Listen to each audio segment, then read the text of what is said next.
All right, so let's get started.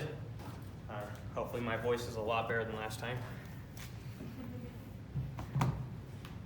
Okay, so we'll start with a recap on the basics now of starting computation theory. So everything we've done up till now, with the exception of the very end of last lecture and the stuff we're going to review here, has all been preliminary material meant to prepare you for the course. And if that was your first time seeing the preliminary material, then if we were to graph the difficulty of this course with respect to time, the difficulty of the course goes something like this. And so here's the preliminary stuff, and now it's going to feel like things get easier and easier from here, and then they're going to get harder and harder on the back end again. And that's roughly how it's going to feel for those of you who haven't seen the preliminary stuff before. For those of you that have, chances are you've been a little bit bored up till now, up till this stuff. Okay, so from here on out, it should get easier. Some basic terminology for talking about the stuff that we're going to talk about from here on out. We have listed out right here. So oftentimes we'll talk about an alphabet. What's an alphabet? An alphabet is a non-empty finite set. That's all that's required to be an alphabet. A non-empty finite set. Here's an example of an alphabet. So I'm going to call it sigma sub 1. This isn't some alphabet that we're going to use over and over again. I'm just making up a name for it, sigma sub 1. We typically use sigmas as variables for alphabets, the way that we typically use little n as a variable for a natural number. It's just to help someone, without thinking too much, understand exactly what you're talking about. In the context of computation theory, anytime they see a sigma, they instantly know, oh, that's an alphabet. So an alphabet is a non-empty finite set. Here's some examples. We can call sigma 1 the alphabet you all know of, A, B, C, all the way up to Z. Another alphabet, we'll call sigma 2, is just the number 0, 1. The character 0, 1. We're never going to actually treat these zeros and ones as numbers in this class. They're just symbols. Another alphabet that we might use a few times is just the alphabet AB. Sometimes we are using sigmas over and over again, and we want to talk about a different alphabet, and we don't want to use a sigma to signify that alphabet. So the other variable that we use a lot to signify alphabets is capital gamma, Greek letter gamma. So if you see a gamma or you see a sigma with some subscript or without subscript, in the context of this class, they're going to represent alphabets. Does that make sense? In this case, you have 1 and 2 in there, so is it like an alphanumerical set, or? These are just characters. So think about it from a programming stance. Anytime you see a character here, think about the number 1 as 1. Yep. So we never mean these in a numerical sense. They're just symbols. They're just characters. Okay, so that's what an alphabet is. Non-empty finite set. All right, what's a symbol? Let A be an alphabet, then any member of an alphabet is called a symbol. Pretty straightforward. If it's in an alphabet, we call it a symbol. All right, what's a string now? A string is a finite sequence or list of symbols. So if my alphabet is 0, 1, here's my alphabet. We can use the character 0 and the character 1. Then a string using that alphabet will be the list 1, 1, 1, 0, 1, 0. Now, never again am I going to write a list that way. From here on out, we will always write the list, W is equal to the string 1, 1, 1, 0, 1, 0. And we're not going to do a comma-separated list. So it will be understood from here on out, anytime you see something like this, this is a string. This is not the number 111,010. It will never be a number, unless I specifically tell you, in this one weird case, this is a number. Anytime you see 1s and 0s on this board, it is not a number. It's just, we're using it as characters in the binary alphabet. Go ahead. What if we have like 10 as a character? If you need to have a character that has more than one letter in it, and we will see that a couple times, here's how you would represent it. You would do, maybe I want reset is a common character that we want. So I put it in angle brackets, and that means treat that whole thing as though it's one character. Symbol, yeah. So that's how we'll signify if there comes up some special case where we need to put more than one letter together for whatever we're talking about. And you would just fit that in among the ones and zeros? Yeah, so I could say sigma is equal to the alphabet reset 0, 1. There's my alphabet. And these are the 3 symbols we have. And this symbol is just written out really long, but And it's if still you- one symbol. If you were to shorthand it, would you just remove the brackets and the commas? So if I were to write a string in here, I could write the string reset 0, 1, 1, 0, 1, reset 0, 1. And that's a valid string in there. And how many characters are in the string? 1, 2, 3, 4, 5, 6, 7, 8, 9. Make sense? Okay. So that's an alphabet, that's a symbol, that's a string. String length, we just already talked about, that's the length of a string. The length of a string W is the number of symbols in the string written, kind of like the absolute value symbol with the string passed in. And that's shorthand for the length of the string. And that's how we'll signify the length of the string. So if I do absolute value 0, 1, 1, 0, 1, 0, then that's equal to 1, 2, 3, 4, 5, 6. The length of that string is 6. Those were absolute value symbols. Sorry, should do that with zeros and ones. Okay. Now, language. What is a language? A language is just a set of strings. Pretty simple? All right. Finally, we have special notation, the empty string, which is the empty list. This is not the same thing as the empty set. In the way that this is equal to the empty set, this is shorthand for the empty list. 2 separate things. Real quick, as you're talking about empty sets, the 0 with a cross through it, slash through it, is an indication of that it's null or doesn't exist or undefined. Is that correct? This is literally shorthand for this right here. Those 2 brackets. That's it. So they're not used in different cases. Like what? We'll never say the word null in this class. So there's no use for a null or undefined circumstance in what we're doing. Everything in mathematics is defined. And I doubt we'll ever use the word null. I don't think we'll ever need it. But I don't know. We'll see. Okay. So that's just some basic terminology that we can't get away from. You just got to get used to it. That's what it is. No way around it. Okay. So now with that, we'll go back and we'll re-motivate the notion of building a finite automata. We'll do our exact same example once again. So here we have a door that swings open this way inside of the store. So this is the inside of the store, this is the outside of the store. And customers right now, they can go, they can grab the door, they can open the door, walk in and out as normal. You get hired by the store owner. He wants you to design some sort of machine to open that door for the customer whenever it would be convenient to do so. So we place a front pad here and a back pad here. When someone's standing on the front pad, that will send input to the machine that we're designing, that, hey, someone's on the front pad. We'll also have a back pad to the door, back pad behind the door, which will send information to our machine whenever someone's on the back pad. So we have these 2 inputs being fed to our machine, and so there's 4 possible combinations of information coming into our machine.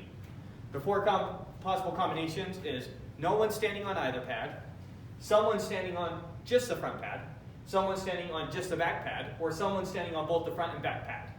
Those are the 4 possible combinations. You with me? Of input that we can get to our machine. Now our machine can be in 2 possible states. Our door can be in 2 possible states. It can be open or closed. So we have 4 possible inputs to this machine, and this machine can be in 2 possible different states.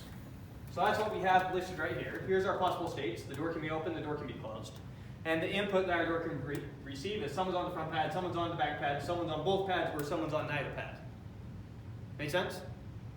And so let's really quick populate what we would want our machine to do in each of these cases. So if the door is open and someone stands on the front, only on the front pad, what do we want the door to do?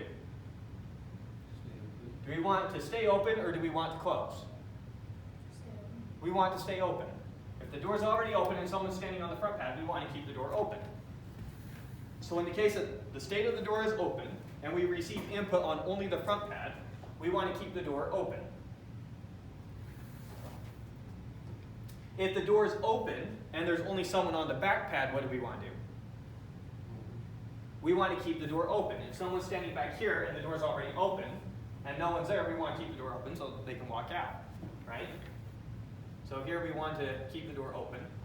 If the door's open and somebody's on the front and back pad, what do we want to do? Keep the door open. And then finally, if the door's open and nobody's on the front or back pad, what do we want to do? We want to close it. Similarly, if the door is closed and somebody's on the front pad, what do we want to do? We want to open it. If the door is closed and someone's just on the back pad, what do we want to do?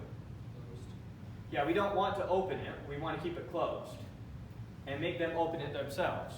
Because if someone stands on that back pad and we just swing the door open, we might whack them. They might have accidentally backed into the back pad, right? If the door is closed and someone's on both the front and back pad, what do we want to do? Keep it closed. Otherwise, we might whack someone. And then finally, if the door is closed and no one's on neither pad, what do we want to do? Keep it closed. Perfect. So now we can represent this information now with a loose approximation of a finite state machine. The way we draw finite state machines is first we draw out a circle representing each state. Our two possible states in this scenario where the door could be open and the door could be closed. Let me do closed and open. Sorry. Closed, open. We typically draw an arrow, an external arrow, pointing at what state the machine starts in. Each state the door will start out closed. Or if they were to somehow reset our machine, or whatever you want to call that, we would want it to start out thinking the door's closed. Now finally, our inputs we draw as arrows, and we label our arrows with the appropriate input, signifying where to go next. So if we are in the closed state and we receive input from the front, we go to open. So if we're closed and our input is from the front, we go from closed to open. That's how we transition our states. Similarly, if we're open and we get input from neither, if that's our input, then we switch to closed, right? Finally, well, not finally, if it's closed, then we keep it closed in the case that our input is back, both, or neither. So if we get back, if we get both, or if we get neither, then we stay closed. And then similarly over here, if we get front, back, or both, we stay open. And so notice how this picture represents all this table information. It tells us all our states and how we move from one state to another state depending on our input. Right? This come back to us? Remembering this stuff? Okay, so now we're going to design a finite state machine, something just like this. And our state machine, we want to recognize the binary strings with an even number of zeros. So our input now is going to be some string of zeros and ones. So we said binary strings, so our inputs are going to look like 0, 0, 1, 1, 0, 1, any binary string you can write out. And we want a machine that accepts if the input string has an even number of zeros. Otherwise, we want to reject. And we'll be more rigorous about what exactly we mean by that here in a second. It's just best to see examples to get started with, to get intuition for what we're talking about, and then we'll go from there. So, we said an even number of zeros, sorry. So I'll make sense of all this for you here in just a sec.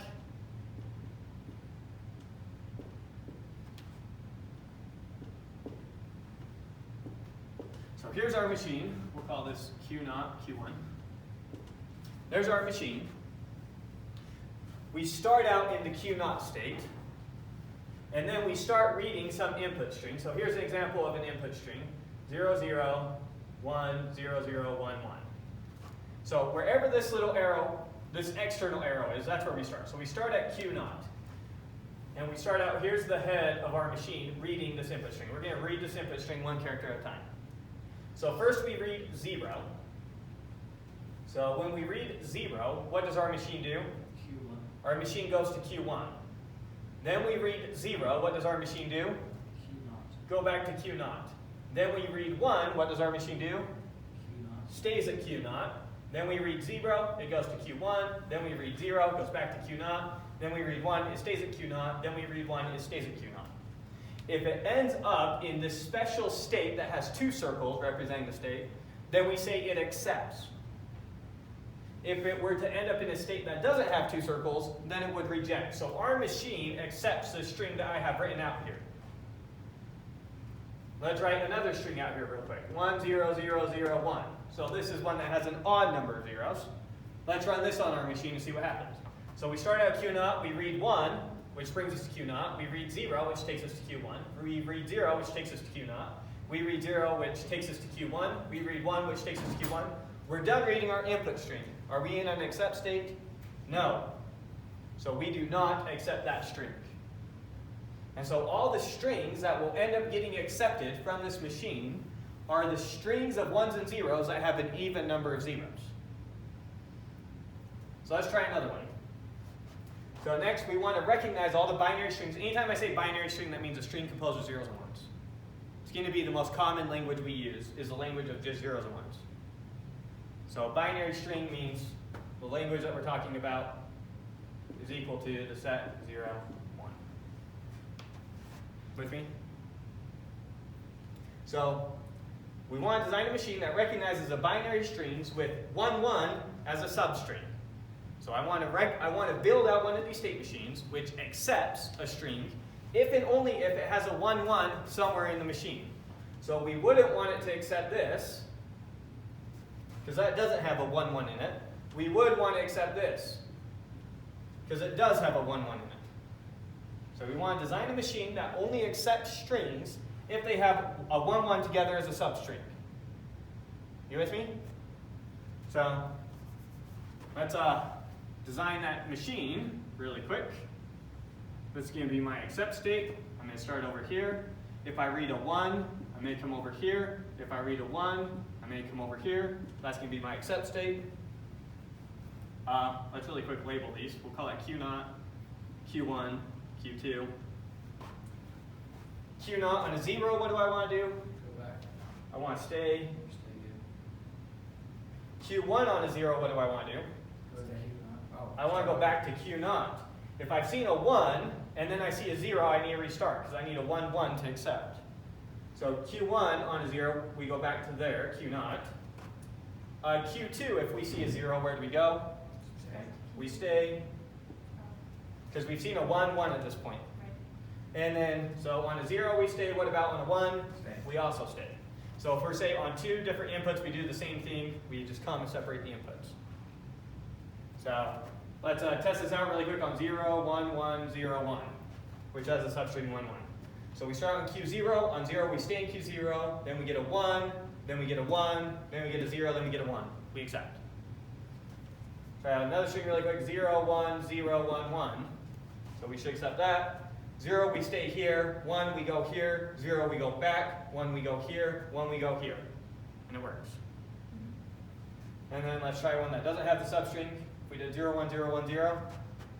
0, we stay here. 1, we go here. 0, we go back. 1, we go here. 0, we go back.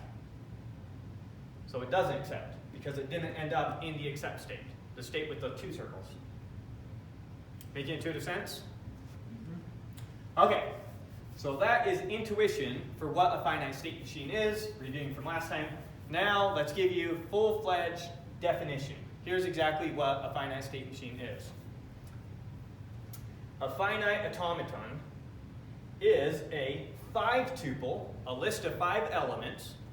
Those 5 elements are Q, sigma, delta, Q naught, F, where, and we're going to specify what each of those are. Okay? So the Q is a finite set called the states. So for this machine, Q was Q0, Q1, Q2. For this machine, Q was Q0, Q1. For this machine, Q was closed, open. So Q is a finite set of states.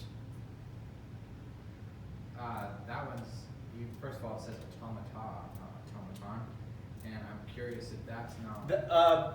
Automata is a plural of automaton. But this one has two different kinds of outputs, essentially. Two different. These ones have one output when it's on a certain node. It's a particular. Oh, this one doesn't accept a reject, so it's technically not a finite state machine. Okay. Yeah, that's correct. This was just giving us intuition working for it. Since there's no accept state here, I mean, you could still call it a finite state machine. It just doesn't have an accept state, so it's never going to accept anything. Oh. So what does exactly does it mean to accept? If after reading the input, you are in the accept state, you accept. So it's a true or false? Yes, it's a binary. Either it accepts it or it doesn't. And these ones are more like an action that you want to perform. Well, that was just building up intuition with a real-world example. Okay. That's the only point of that. Okay, so Q represents a finite set of states.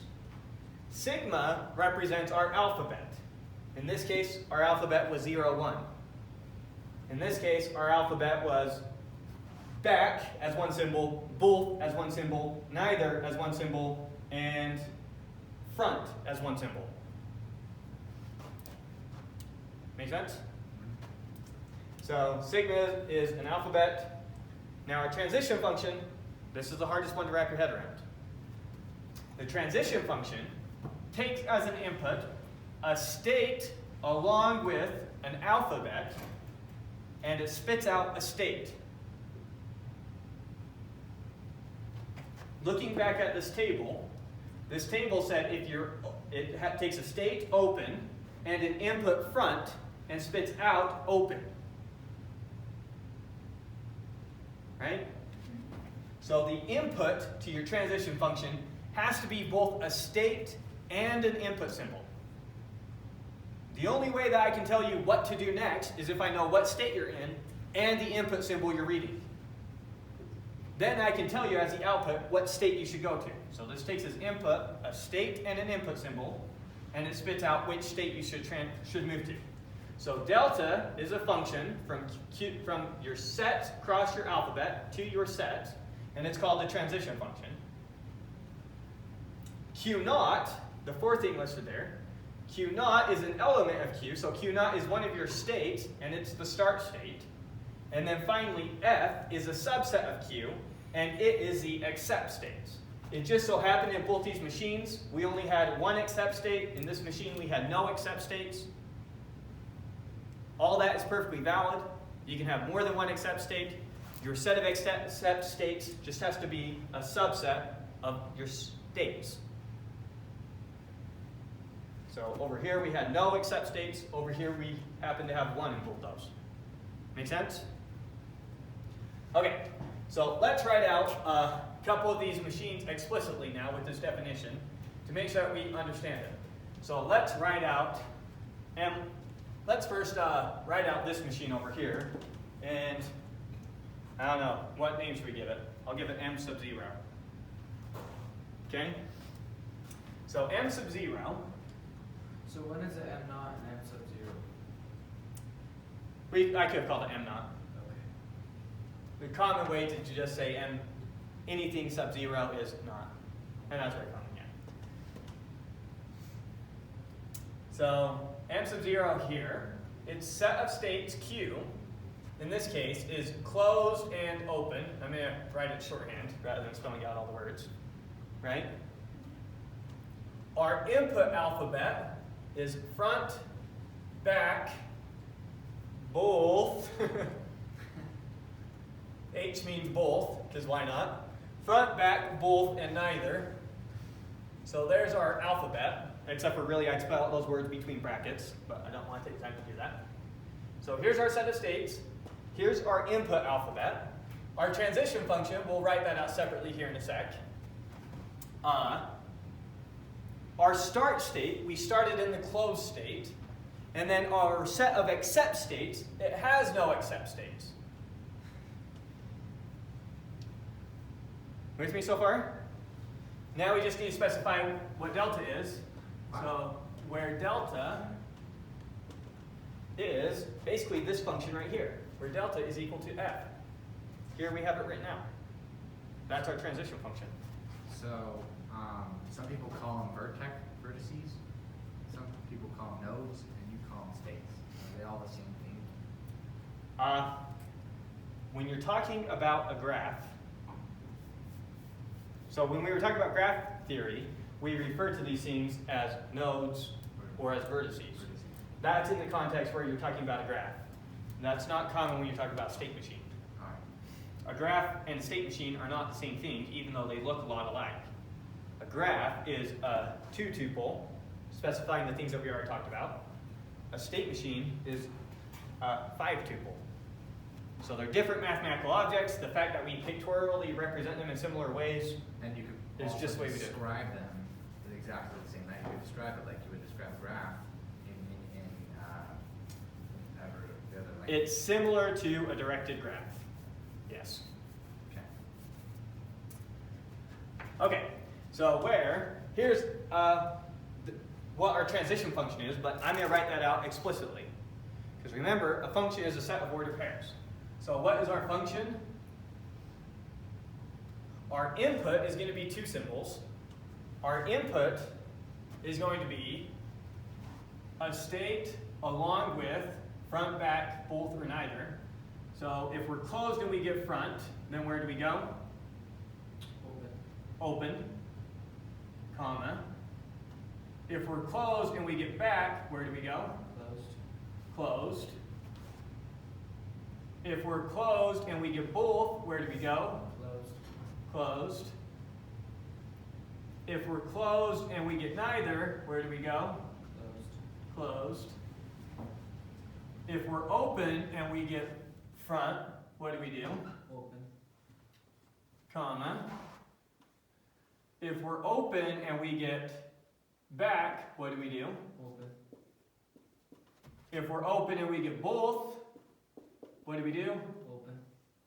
And then finally, if we're open, oops, missing a parenthesis there. If we're open and we get neither, what do we do? Close. Closed. So here is writing out the function explicitly. A function is a set of ordered pairs. The input to the function is always a two-element set, or a two-element list, an ordered pair itself. So notice that all the inputs here are a state along with something from our alphabet. It's one of our states with something from our alphabet paired with one of our states. One of our states, something from our alphabet, one of our states. If we were to write the set, in this example, if we were to write Q cross sigma, in this example where this is Q and this is sigma, that would be the set of all the possible ordered pairs we can make where our first element comes from here and our second element comes from here. So it would be a C closed with the front, it would be a closed with the back, dot dot dot, an open with the front, an open with the back, dot dot dot, and I'm not going to draw all 8 elements, but there'd be 8 elements in there, right? Notice that this is the domain of this function right here. What are all delta's left-hand elements? C comma F, C comma B, C comma H, C comma N, O comma F, etc. It's going to be all the elements in here. So delta is a function whose domain is Q cross sigma. And let's look at delta's image. What's delta's image? What are all the right-hand elements? Huh? Open. Closed. Open and closed. Which notice that is a subset of Q. In this case it's equal to Q, but it's a subset of Q, which is all we required. So delta is a function whose domain is this, and whose image is a subset of Q. That's what this says right here. When you have delta from Q cross sigma to Q, that means it's a function whose domain is Q cross sigma, and whose image is a subset of Q, possibly all of Q, typically all of Q, for our examples. So, hopefully this definition's clicking, and here's the dense line. If you can understand line 3, you're pretty much okay. with the definition of these things. Alright, so that was writing out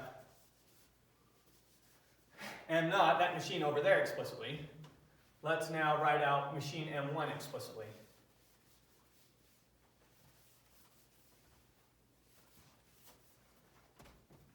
So M1 is a machine right here. So M1 is equal to the 5 tuple. Oops. 5 tuple. The first element in our 5 tuple is a set of all the states. What are all my states for machine M1? Q0, Just Q naught, Q1. What's my alphabet? 0, 1. And then delta is our transition function. We'll write that separately rather than trying to squeeze it in there. What's our start state? Q0, Q naught. And what are our accept states? Q0. The set containing Q naught. Remember that F is always a subset of Q. F is always a set. Your start state is a member of Q. Your accept states are a subset of Q. So we always start at one and only one set. Where do we accept from? We could accept from many sets, we could accept from no sets. We can accept from some subset of states. Can I say sets? I said that wrong, but I think you understood me right. Okay, so M1's that, where delta is equal to delta, let's see, we can have as an input, we can have Q naught and 0. Where do we go on Q naught and 0? Q1. We go to Q1. We can have as an input Q naught and 1. Where do we go? Q0. Q naught. We can have as an input Q1 and 0. Where do we go? Huh? Q0. Q naught. And then finally we can have as an input Q1 and 1. In which case, where do we go? Q1. Q1. And there's our transition function written out explicitly. Now it becomes real tedious writing our transition functions explicitly like this. That's super annoying. And so we typically use our tables instead. And so the way we would have written that with the table is we write the name of the function in the top left corner. We write our states here that we're inputting. In this case, we were inputting Q naught and Q1. We write our input symbols up here. We can input 0 and 1. And then we write what they output to right here. So on Q naught and 0, we got Q1. On Q1 and 1, Q naught and 1, we got Q naught. On Q1 and 0, we got Q naught. And on Q1 and 1, we got Q1, right? See how this is the exact same information? Yeah. I just don't want you to lose track of the fact that a function is ultimately a set. It's a lot more convenient to represent as a table, but don't forget that a function is a set of ordered pairs. And so notice now our inputs are Q crossed with sigma. So over here we have Q. Over here we have sigma, Q, sigma, and then our outputs here are all elements of Q. So that's another way that you can think about Q crossed with sigma as a table. All right, let's do one more. And write out M2 explicitly. So M2 is the 5 tuple. What are my sets? Q0, Q1. M2 is this machine, sorry. Don't know if you can see my label there. So Q0, Q1, Q2. What's my alphabet? 0, 1. 0, 1. We'll write delta to side. What's my start state? Q2. There's your circle on Q2. Q0 is my start state. My All your accept sets. states are the set containing Q2. Yeah. Okay, there's my machine where delta, we'll write a table over here for delta really quick. We have Q0, Q1, Q2. Over here we have 0, 1. Q0 on 0, where do I go? 0. See? Q1, sorry. Q1. Q0 on 1, where do I go? Oh, you go Q0 back. on 0, I say Q0. I missed that. All right. On 1, we go to Q1. Q1, on 0, we go back to Q0. On 1, we go to Q2. Q2, we go to Q2 on both. Right? Yeah. And so there's another way that we can explicitly write it out. Now, explicitly writing out should be logically equivalent to these pictures. You should be able to go from a picture to its exact definition. You should be able to go from an exact definition to reconstructing the picture. So now we're going to do the reverse. Here's the exact definition. Let's construct the picture. So what am I going to write? Tell me what I'm drawing.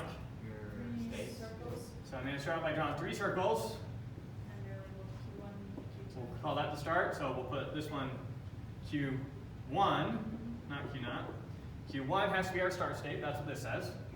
And then it doesn't matter if I do Q3 or Q2 or Q2, Q3. It's more natural to do Q2, Q3. But Q2 is your accept state. Q3.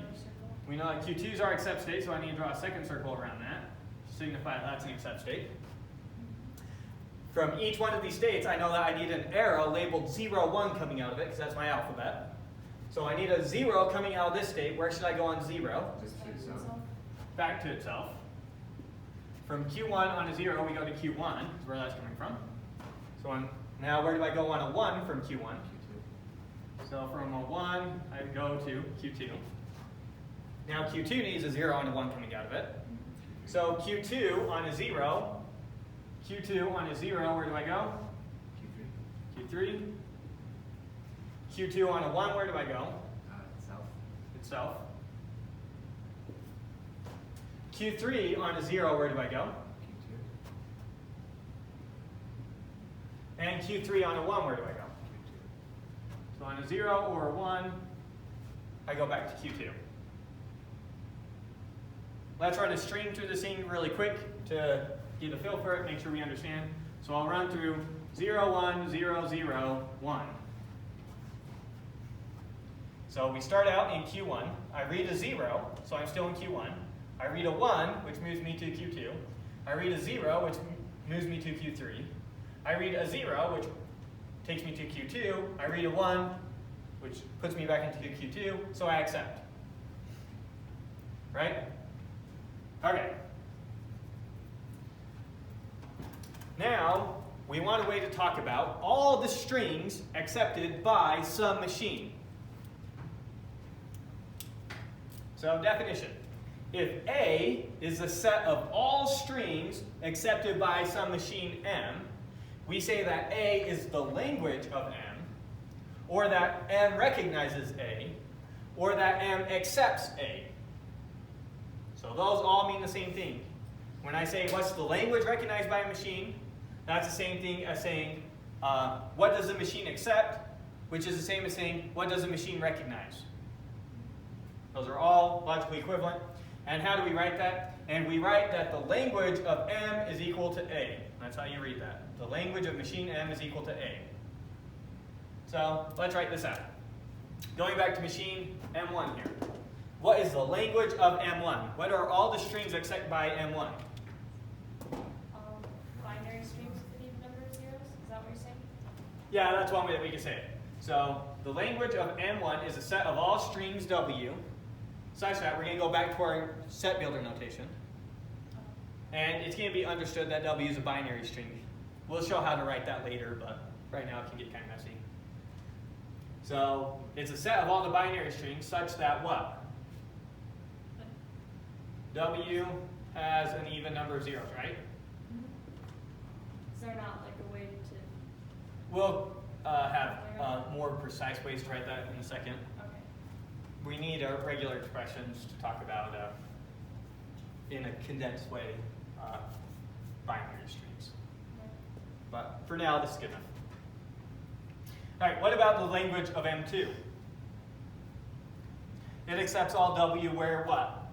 It has a substring of 1, 1. W such that W contains substring. Contains substring 1, 1. Okay, what about machine 3? What are the strings accepted by that thing? Preferably someone who wasn't here last time. I watched the video, so.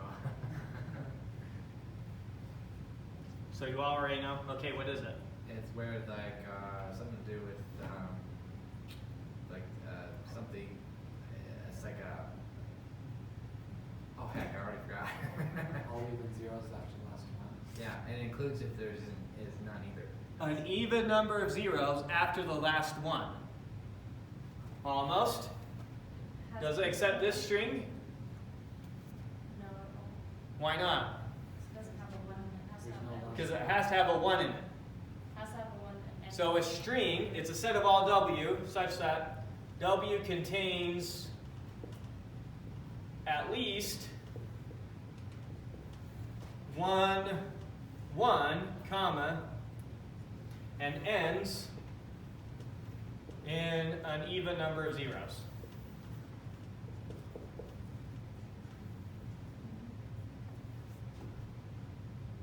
All right, so let's look at the string 0, 0, 0, 0, 1, 1. Yes. Should it accept this string? Does this string have at least 1, 1 in it? Yep. yeah. Does it end in an even number of zeros? Yep. It's vacuously true. Not vacuously true. 0 is an even number by definition. So. How many zeros does it end in?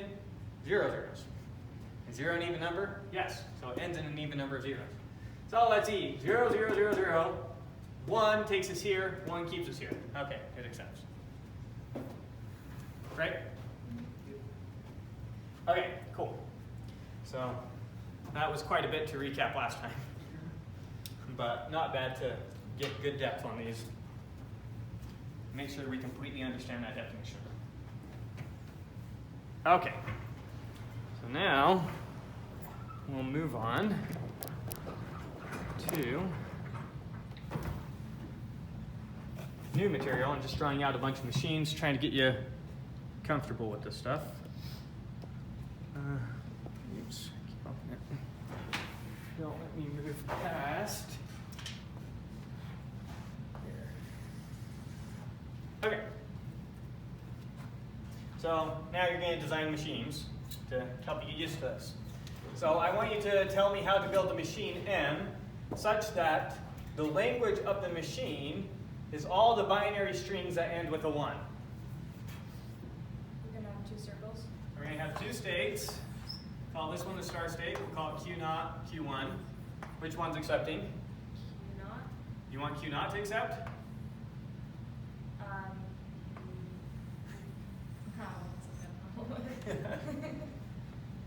What should Q0 do on 0? Go to Q1. Yeah. Oh. And then if Q naught has a 1, it would just stay in itself.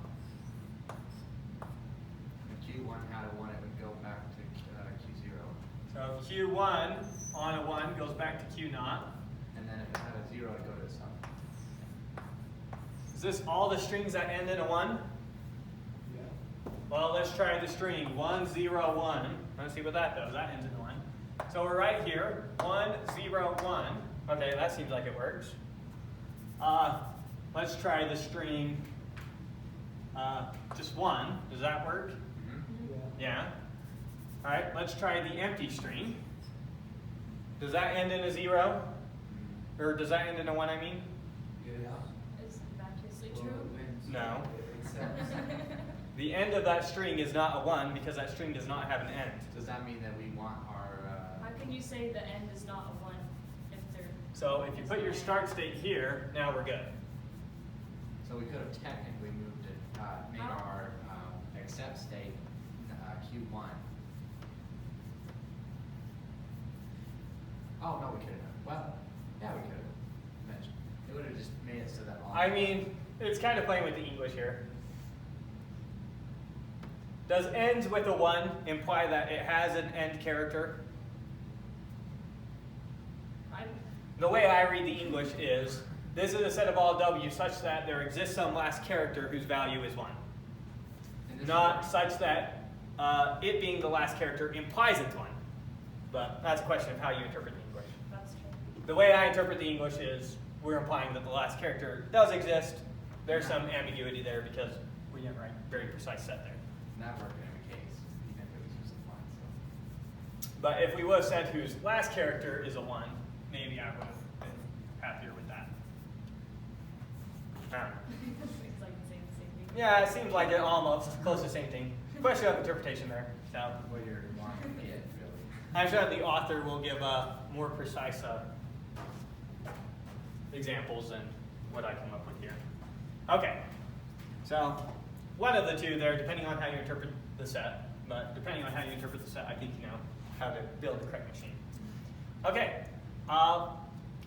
let's try doing the inverse. Let's see if you can construct the language for this machine now. So here's some machine M. What's the language of M? This time the alphabet is A, B rather than 0, 1, just to give you some variety in your alphabets. The language would be, are we talking about the states or the? What are the strings accepted by this? So let's just throw one out there really quick. A, B, B. Is that accepted by it? Let's see. Here's our start state. You see my arrow here? Here's my start state. We read an A, which takes us here. We read a B, which takes us here. We read a B, which takes us here. Oh, doesn't accept. Is it the end character is the same as the beginning character? The end character is the same as the first character. So if we switch this to ABA, start and end character are the same. Let's see if we accept it. Here's A, here's B, here's A. That works. What about if we did B, A, B, A, B? Okay, starts and ends with the same character. So I'll start here. B, A, B, A, B. It accepts. Seems like it works. Now, what about the empty string? Does that start and end with the same character? Yes. So the set of strings with at least one character who start and end with the same character. No, it doesn't. The start character and the end character of that thing are the same. That's true. So what I said is incorrect. Yeah. So so if we were to write out the language of the scene, it's a set of all W such that W is not empty, has at least one character in it, and starts and ends with same character. Starts and ends with same character.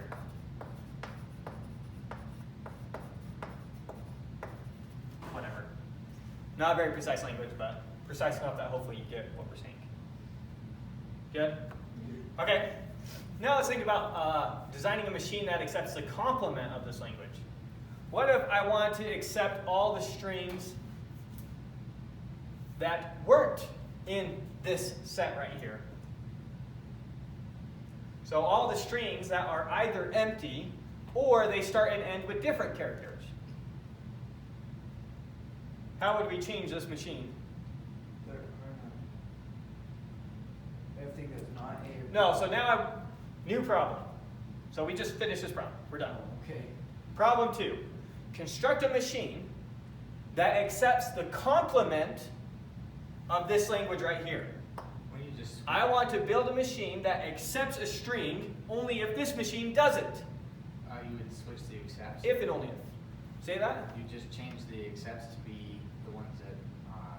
Q2 and Q4. So Yeah, just toggle all my states here. But then also. So if I get rid of this, makes like this isn't an accept state anymore. including S. And I'm including S. And I makes like this isn't an accept state anymore. So it makes like all the things that were accept states are no longer accept states. Makes like all the things that were not accept states are now accept states. And now we have the machine which accepts a complement. Is that universal for any machine? That's universal for any machine. So taking the complement, finding the machine that accepts the complement language is a real easy thing to do. You just toggle this accept states, I see. right? Because initially, it accepts if and only if it was in an accept state.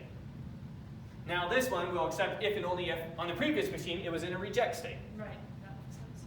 Right. And so we can test on these strings really quick. A, B, B, does it accept that? A, B, B, yes, it accepts. What about A, B, A? A, B, A, no, it doesn't. What about B, A, B, whatever? So B, A, B, no, it doesn't. Right? And then obviously the empty string, it accepts. Because it starts out in an accept state and doesn't read anything. Good? So finding the complement of a machine finding the complement of a language is real easy to do. Of a regular language is real, sorry, we don't have that yet, of regular languages. But if I have a machine that accepts some language, then coming up with the machine that accepts the complement language, that's something that's real easy to do, right? Yep. Okay, let's write another machine here. This was a machine to show you using a symbol. That's the entire word right now. This is a machine that is meant to keep track of a remainder if the number you add up were divided by 3. So, let me say that better. So, we're going to be designing basically a calculator. So, a person is going to be sitting there entering numbers and adding them together. The job of our machine is to keep track of whether or not the sum is divisible by 3. You with me? So the person might start by entering 12 into their calculator, and then they might do, right now is it divisible by 3? Then we do plus 11, is it still divisible by 3? No. What if they plus 2 to that? Is it still divisible by 3? No. What if they plus 2 to that? Is it still divisible by 3? Yeah. See how we're having a hard time already? So that's what the calculator does. It's going to keep track of, is the sum so far divisible by 3? Good? Yep. Now notice that when we're adding these numbers together, we don't really need to keep track of the number. We just need to keep track of if the number itself, what's its remainder when we divide by 3? What's the remainder of 12 when we divide by 3? 0. 0, because 3 goes into 12 evenly. 0 plus, what's the remainder of 2 when we divide by 3? 11. Sorry, I'm not even sure what I just said. What's the remainder of 11 when we divide by 3? 2. 2. Plus, what's the remainder of 2 when we divide by 3? 2. 2. Plus, and then we can just keep track of whether or not this little sum divides by 3. You with me? Yep. So, for each number, we really just care about its remainder when we divide by 3. And for every number, when you divide it by 3, it can have 3 possible remainders. 0, 1, or 2. Right? Right. You can't have a remainder of 3 when you divide by 3. You don't say 6 divided by 3 is 1 with a remainder of 3. 6 divided by 3 is 2 with a remainder of 0. Yep. So, that's what we're keeping track of here. Kind of a contrived example, but our example nonetheless. So the only inputs that we really care about are 0, 1, and 2, and then we'll pretend our calculator has a reset button. So if the user were to enter 12, then we would just take the input 0. If the user were to enter 11, we would take the input 2. You with me? Yep. Okay. So now, when we add up our entire sum is either, when we divide it by 3, it's going to have a remainder of 0, a remainder of 1, or a remainder of 2, right? So I only need 3 states here. This state is going to signify our sum so far has a remainder of 0. This state is going to signify our sum so far has a remainder of 1. This state is going to signify so far our sum has a remainder of 2. You with me? Mm-hmm. Okay. So we'll start out with they have a remainder of 0. Seems natural. We assume if they haven't entered anything so far, that's equivalent to entering 0. Mm-hmm. Okay? If they enter a 1 now, if they enter a number whose remainder is 1 when you divide by 3, then now our remainder is 1. So from here on to 1, we go to Q1. You with me? Yep. And on to 2, we go to Q2.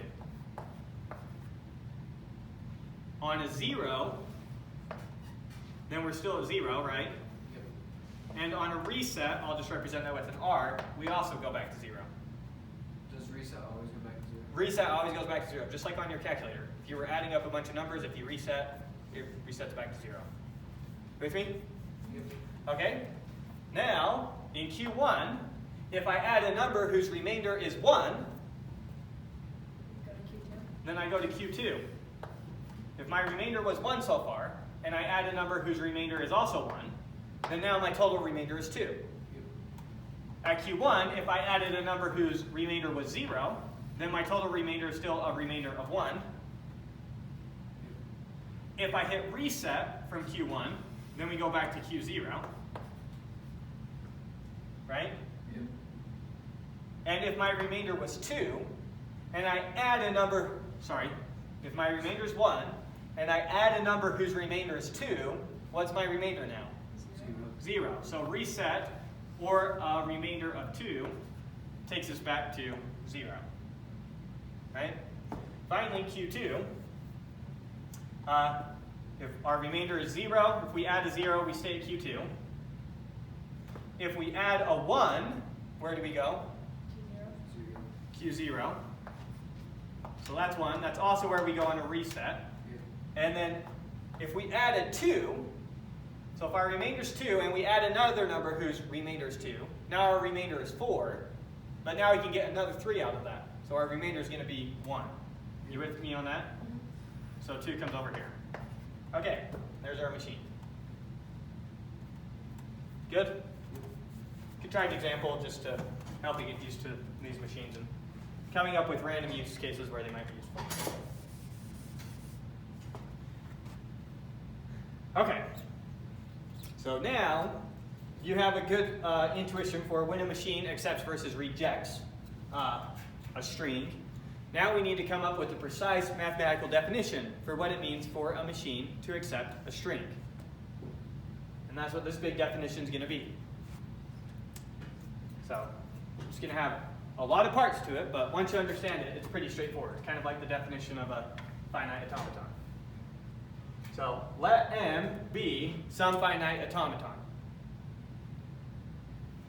And let W, where W is some character W naught, with W1, with W2, up to Wn.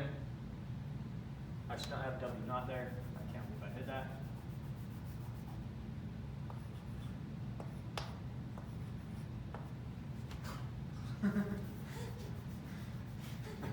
Whatever you guys let me do. W is equal to that. So W is a string with n characters, where each of those characters is in our alphabet.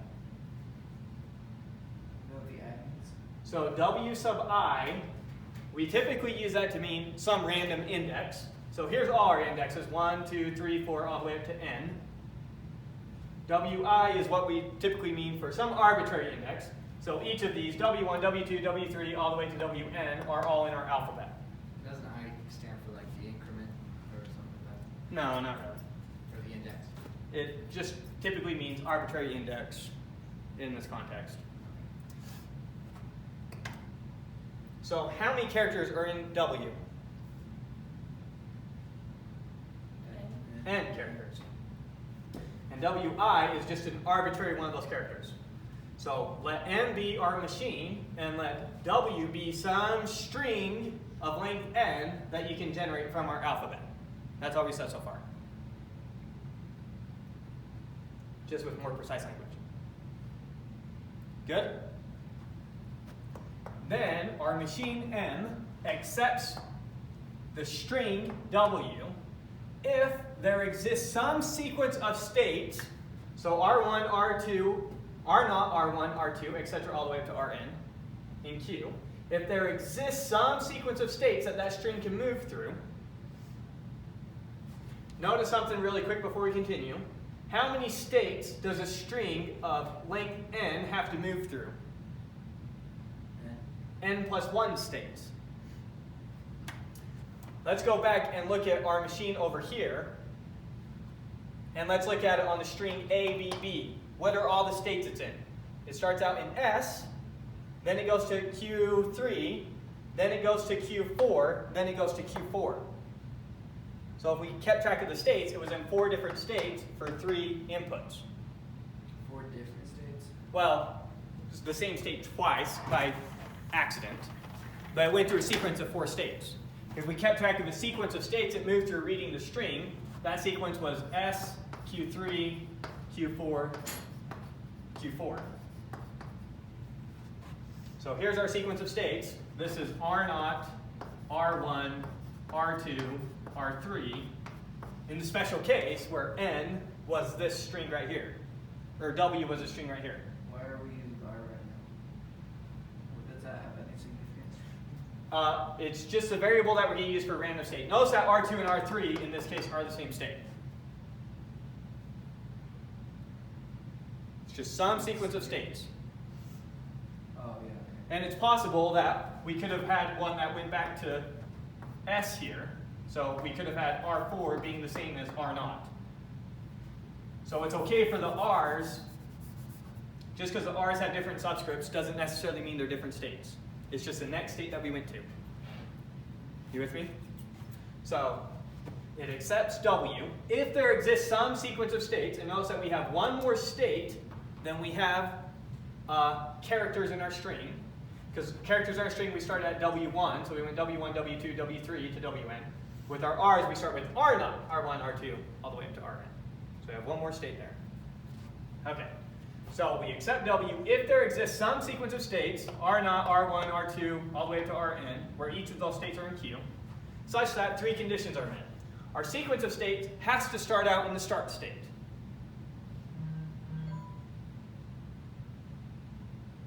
You with me? So R0 has to be S. Here's the mouthful. Where we transition to from the state Ri and our next character has to be equal to our next state in our sequence.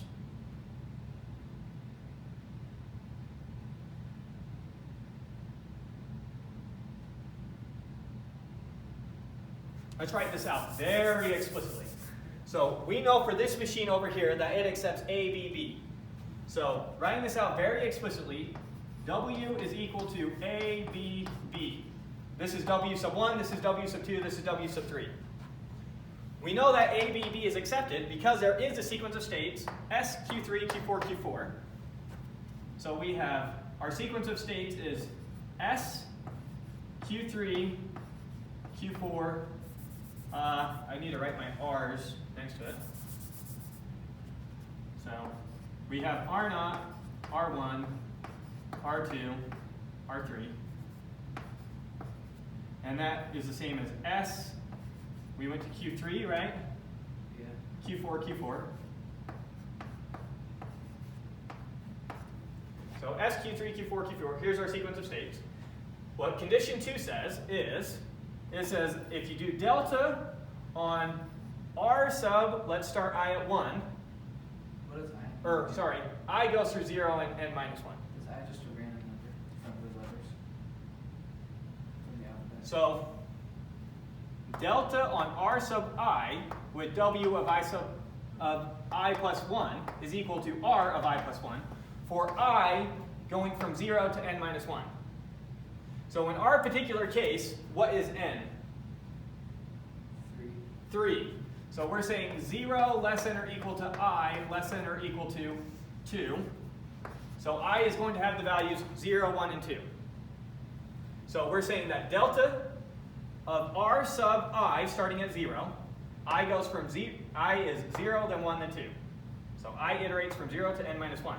So R of 0 and and W of I plus 1 is going to be W sub 1, better equal R sub 1. And delta of R sub 1 and W sub 2 better equal R sub 2. And delta of R sub 3, or R sub 2, and omega sub 3, or W sub 3, better equal R sub 3. So when you take the previous state and the next input symbol, it better give you the next state in the sequence. Where in our case, W sub 1 was A, W sub 2 is B, and W sub 3 is B. So here, right here is, well, we can't make that. Here, right here is our W1, this is our W2, this is our W3. So let's notice really quick, what's R0? R0 is S, and W1 is A. So our transition function from S with an A is what? Q3. Q3. So is R1 Q3? Yes. Now, from R1, with the input B, we better get R2, which is Q4. Do we? Yes. Now from R2, which is Q4, with a W3, which is B, we better get R3, which is Q4, do we? Okay, so that's what this is saying in dense mathematical notation. Your transition function from your previous state on the next input symbol better be equal to the next state for iterating through 0 through n minus 1. This is essentially iterating through all n characters in your string. Are you saying there? I goes from 0 to 1 to 2 to 3 to 4 all the way up to n minus 1. I is going to take on n different values. It's going to start at 0 and then count up to n minus 1, which is going to count n values. If I start at 0 and I count 10 numbers, I count the numbers 0 to 9. 0, 1, 2, 3, 4, 5, 6, 7, 8, 9. I counted 10 numbers. If I start by counting at 0, then I get to 10 minus 1. So I iterates over n values. So our r sub I here is going to go 0, 1, 2, 3, 4, 5, 6, 7, 8, 9, all the way up to n minus 1. Our r sub I plus 1 here is going to go 1, 2, 3, 4, 5, 6, 7, 8, all the way up to n. And our w here is going to go 1, 2, 3, 4, 5, 6, 7, 8, all the way up to n. Does that make sense? Dense notation here. But once you get it, it's pretty obvious. It's just saying your previous state with your next symbol gives you your next state. That's how, when you get comfortable with the notation, that's the natural way to read that. But there's a lot being said there. And it's stuff like that makes this class such a pain. Think you got it? Okay. And then finally, Rn, the last state that you end up in, better be an accept state. F is your set of accept states, Rn better be an F. So if you can find some sequence of states such that the next state can always be navigated to from the previous state with the corresponding input symbol, and the last state is an accept state, and the first state is a start state, then it will accept the string. So for some string, if there exists a sequence of states satisfying these three conditions, then the string will be accepted by the machine. So F is your accept sets. It's a set, right? F is your set of accept states. In this case, F is a set containing S, Q2, and Q4. Sorry, we erased those ones. I don't know if you can tell what my picture's saying. Kind of messy. Good? You think you got it? Okay. Next definition. A language is said to be regular provided that some finite automaton recognizes it. That's our definition of a regular language. A language is regular if some finite automaton can recognize it. Therefore, all the languages that we've been talking about so far have been regular languages. If you want a set of all the binary strings that ends in a 1, it's a regular language. How do we know? We built a machine that could recognize it. If you can build a machine to recognize that language, by definition, it's a regular language. How can you not build a machine for language? Wonderful. Great question, and we'll get there. I'll cut to the chase for you to give you one that you can go spend the night studying over and over again. Try and build a machine that accepts the set of all W such that W is equal to, I'll just write it like this. It's equal to 0 to the n, 1 to the n, such that n is some natural number. So it has some amount of zeros followed by the same amount of ones. So I want it to accept the string 0, 1. I want it to accept the string 0, 0, 1, 1. I want it to accept the string 0, 0, 0, 1, 1, 1. And also the empty string. So the empty string 0, 1, 0, 0, 1, 1, 0, 0, 0, 1, 1, 1, etc. Try and build a machine that recognizes that language. You can't do it. I know you think, I'm not so sure that I could. Maybe if I thought about it long enough I could. I'll convince you that I'm positive you cannot do this. It's really frustrating. Has it been like proved that you can't? I can prove that you can. That's even more frustrating. And is that the same for? So these regular languages are the languages that are real easy to recognize. And they're kind of logically equivalent to problems that are real easy to solve. This is an example of a language that's kind of hard to recognize. We need something more powerful than the types of machines we've been talking about so far to recognize a language like that. So it's like a harder problem somehow. What are they called if they're not called a regular language? This is going to be recognized by what we call a context-free grammar or a push-down automaton. And you'll understand that when we get to it. Do we run into those often? Yeah. Unsolvable things? A lot of grammars that you use for generating programming languages are context-free grammars. So they're, in some sense, related to this language. And we'll have more information for that down the road. That's jumping ahead a bit. I don't know why I decided to tell you, but I did. This is really frustrating. So far we're going to be dealing with regular languages. And they're like the easy languages. The ones that are real easy to talk about, real easy to describe, real easy to build machines to recognize them. So what is a regular language? It's a language that can be recognized by some finite automaton. If you can build one of these machines to recognize it, it's a regular language. If you can prove that you can't build one of these machines to recognize it, by definition, it's not a regular language. And can you have a variable number of states? A finite automaton, by definition, has a finite number of states. That's what You it cannot means. have an infinite number of states. Otherwise, you could solve that. Otherwise, you could solve that. Okay, that I can now see that. Okay, so that's the definition of a regular language. So here's some regular languages.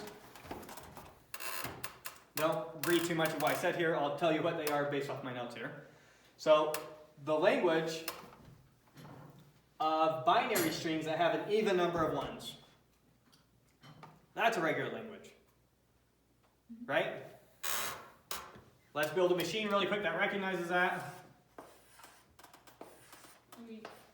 We think about this state, Q0, as has an even number of ones. We think about this state, Q1, as not an even number of ones. So we start out with an even number of ones, namely 0. On a 1, we have an odd number of ones. If we get another 1, we have an even number of ones. 0 loops back in here, 0 loops back in here. Here's a machine that accepts an even number of ones. If we want to build a machine that accepts an odd number of ones, how do we do that? Switch the Move this to start. There we go. format. An odd number of ones. You said ignore what you wrote after the example. Ignore what I have written here, is what I'm saying. That's just notes to myself. If you're listening to what I'm saying, and I think I'm saying it right, then you could be fine. So we just barely proved that both those languages were regular. Yep. If you did the set of all binary strings where all the strings have an even number of ones, it's a regular language. If you did the set of all binary strings that have an odd number of ones, it's a regular language. There's multiple ways to write one language in the machine, right? If it's There is not one machine for a particular language. So if there is some machine for a language, then it's a regular language. And if I tell you that a language is regular, then you know that there is some machine that recognizes it. It doesn't magically tell you what machine Yeah, recognizes but it. multiple machines can go for one regular language. Yes, you can build multiple machines to recognize the same regular language. Okay. Let's do that really quick just to make sure it's very obvious to everyone that we can. Let's go back to an even number of ones. I'll do one with 4 states. So, Q0, Q1, guess I'll call that Q2, Q3. On a 1 I'll go here, on a 1 I'll go here, on a 1 I'll go here, on a 1 I'll go here, on the zeros I'll stay.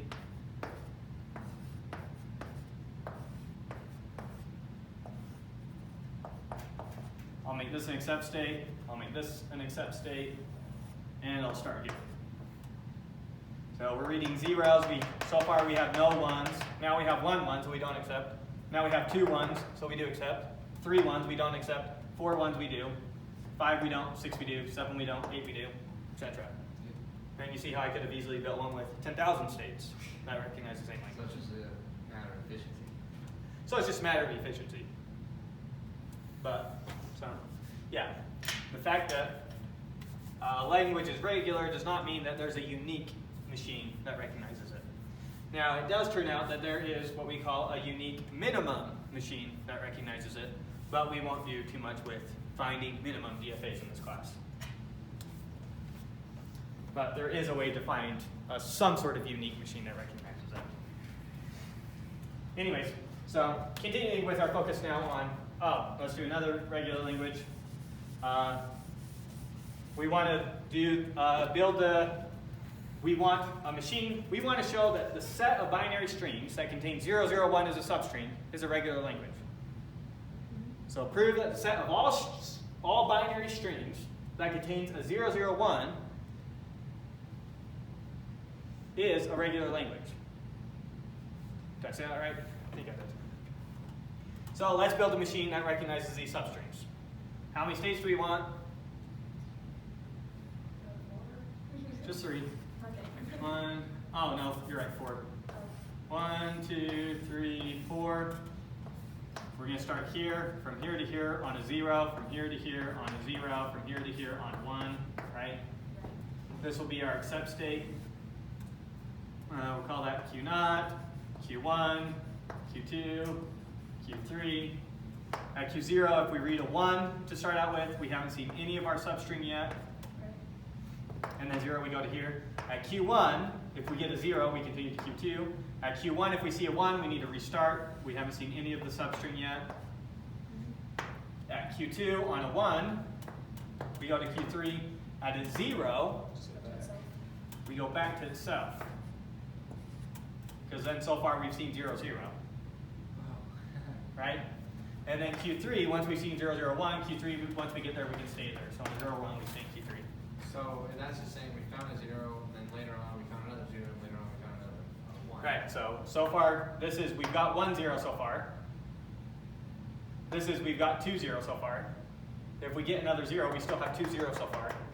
Oh, I got it now. And then here, we've now seen 0, 0, 1. Because you'll see the 0 come into play. Here's an example of the string that shows that 0, 0, 0, 0, 1. So this contains the substring 0, 0, 1, and now you'll see how this arrow comes into play. We start here, read a 0, gets us there, read a 0, gets us here, read another 0, gets us here, read another 0, gets us here, read a 1, gets us there. Are we going to be doing machines with 3 characters or more? We could. I mean, we did over here with 4 characters. But you see how it often blows up. So as a general rule, most of the times you draw a machine, you just do 2 symbols. That's enough to talk about most complex stuff you want to talk about. But there's no hard, fast rule. They're just nice for examples. Okay, so we just really proved that all 3 of those languages were regular, right? So now we're going to define what we call the regular operations. One of them you've already seen, 2 of them will be new to you. So let A and B be languages. We define the following regular operations. A and B being languages, that means A and B are sets of strings, right? But they're still just sets. So we know how to perform set operations on them. So a set operation we've already seen before is union.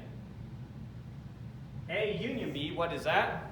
That is a set of all x such that x is in A or x is in B. You take 2 sets and union them together and it gives you a new set. Remember, it's an operation. The same way that plus takes 2 numbers and spits out 1 number, operations take set operations. It's a binary operation, so it takes 2 sets and spits out 1 set. Similarly, here's another binary operation. This one we call concatenation. This is not function composition for those of you used to that. Don't get confused. For those of you who don't know what function composition is, you're not. Don't be confused. It's just concatenation. So what's concatenation? This is going to be the set of all strings x, y, where x comes from A and y comes from B. So it's going to be like cross. So if L was a string in A and low was a string in B, then hello together is a string in their concatenation. So it's all the characters combined. It take any word from this string, or take any word from this language, take any word from this language, and stick them together into a new word. Any character? Any string. any word, any string. So it's like String of characters. Yeah, so it's pushing B into A. When we were talking about languages over here, so when we were talking about the language for this machine, let's write out some of the language for this machine. So what's the language for this machine? It's a set of all the strings that this machine accepts. So this machine accepts the string 0, 0, 1, right? It also accepts 0, 0, 0, 1, 0, 1. It also accepts 1, 1, 0, 0, 1, 0. And I can't write out all the things it accepts because there's infinitely many, right? So here's this language. Here's a string in there. When we say, sorry, up here, x composed with y, x is a string from A. Y is a string from B. We're putting those two strings together into a new string. Something that was accepted. If those were regular languages. So far, these are just languages. We're not limiting ourselves to regular languages right now. The regular operations. That's the name of these three operations, and we'll see why they're named regular operations in a sec. Okay. But they're operations that you can define on any language, because they're just set operations, and every language is just a set. Make sense? So, A concatenated with B, it's all the strings x comma y, where x was a string in A and y was a string in B. X is a word in the language A, y is a word in the language B, put them together, and they're a word in our concatenated language. Make sense? Okay. A star is the weirdest of them. This is a unary operation. The way that square root is a unary operation for numbers. If I take 16 and I apply the square root operation, it spits out 4. Square root only has one input and has one output. Similarly, the star operation takes one set and spits out one set. Are those square roots of two outputs? Negative No, and positive? not the square root function. We can't have that conversation right now. Yeah, we'll just have to leave it at that. Sorry. Okay, so this is a set of all x to the k. I don't know if we ever talked about this notation before. Sorry, we should have. If I do 0 to the 2 in this class, then that means 0 followed by 0. 0 twice. Yeah, that's what exponents mean in the context of strings. So if you were to see 0, 0, 1 to the 5, that means 0, 0, 1, 0, 0, 1, 0, 0, 1, 0, 0, 1, 0, 0, 1. That's what that's shorthand for. Okay, so A star means it's some string repeated k times, where that string comes from the language A, and k is some number greater than or equal to 0. We'll say k in n, because it has to be a natural number. It can't be like 2.7. That doesn't make sense. So the way exponents work is if it's to the power of 0, then it's just 1. What is that? Wonderful. Strings. Wonderful question. By definition, this string to the power 0, if we have this string 0 times, we have the empty string. So notice that star always includes the empty string. Because k can be 0. Because 0 is a natural number in this class. So k can be 0. So any string to the 0 is just the empty string. Repeat this string 0 times. What are you left with? The empty string. When do we ever use that? We're using it right here. Okay. I mean, Repeat. I can tell you these three operations are used in programming a lot for what we call regular expressions. And they're very useful ways of finding things in strings or making strings conform to something. Like, have you ever had to plug in an email to something and it came back and said, that's not an email? You've never done that? You've never tried making up an email and you accidentally typed in something fake? Because a stupid website wants an email. And it did some check to say, what you entered isn't an email. They were using regular expressions, these three operations, to do a quick dummy check to make sure that what you're entering there could potentially be an email. And they're checking for some basic things. And we can show you, once we have regular expressions, exactly what they're doing there. But they're basically checking. They have some regular language that they're generating, and they're saying, is what you typed in this regular language, where the language is a set of valid emails. when they have a way of generating that. Two for the So it's useful for programming, and unfortunately you're not already familiar with a lot of their use cases, but they are useful. There's actually not a regular expression for emails. I've looked all over. For what? There's not a regular expression for every single email that exists. Not for every email that exists, but for a particular format, for a valid format, and that's just a regular expression. I'm saying for all the different types of formats, it's just and they can't do it. Oh. It's just a thought. Doesn't matter. So anyways, let's do some examples of seeing these operations. So our example, we're going to have our language be the regular alphabet. Or sorry, not our language. Our alphabet be the regular alphabet. Thank you. The alphabet is the English alphabet. Shocker. Okay. A is going to be the language good, bad. We're going to keep stupid, simple language to see this in action. And B is going to be the language boy, girl. You with me? All right. So then A union B, what's that going to be? Good, bad boy, girl. Good, bad boy, girl. Good, bad boy, girl.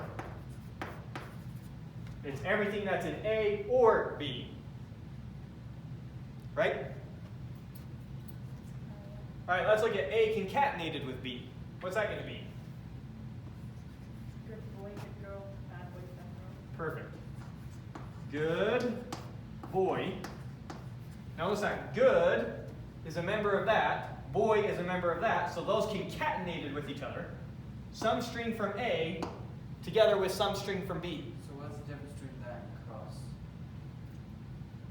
Let's, okay, sure, we'll do that really quick. We won't write all the elements, I'll just start writing some of them. A cross B is equal to the set of ordered pairs where we could have good, comma, and then boy, etc. So because they're not combined. That is one string. That is an ordered pair of two strings. So crosses are only for ordered pairs and could connect. A cross product of two sets generates an ordered pair of elements of the set. A concatenation of two languages generates just more strings. It's still going to end up with a language, just a set of strings. It's not going to create a set of ordered pairs. It's going to create a set of strings. So you'll notice that when you union two languages together, it's still always a language. When you concatenate two languages together, it's still always a language. And when you start a language, we'll see that it's also always still a language. Good question. So very different from a cross product. Right? So we can have good boy, that's one example. We can have good girl, good girl. We can have bad boy. Can I have boy bad? No. Now, I have to have elements of the first, or a word in the first language followed by a word in the second language. And then we can have a bad girl, right? And you get that one. Okay, notice, I was going to say that up here, A union B, notice that that's the same thing as B union A. Yep. So this is also B union A. Now if I were to write B concatenated with A, now this is going to be boy good, comma girl good, etc. And so B concatenated with A is very different from A concatenated with B. So order matters here, order doesn't matter here. Make sense? And then finally star. So we have A star. So what are the languages we can generate there? Boy, boy, boy, boy, boy, boy. We could do boy, boy, boy. I'll just use B for boy and G for girl. You okay with that? A is star, good not and B bad. star. Oh, did we do the wrong one? Thank you. Good, bad. Yeah. So I'll just use GB rather than writing out good, bad, and I'll do capital. So I can have good, good, good. Good, good, good. That's one string I could have in there. Can have 4 goods. I can have good, bad, bad. Don't think you have to repeat the exact same string twice. Because that's it. Yeah, you it doesn't do. seem like it fits in the So definition. confused. Yeah, okay. I did write that bad. This was a bad way to write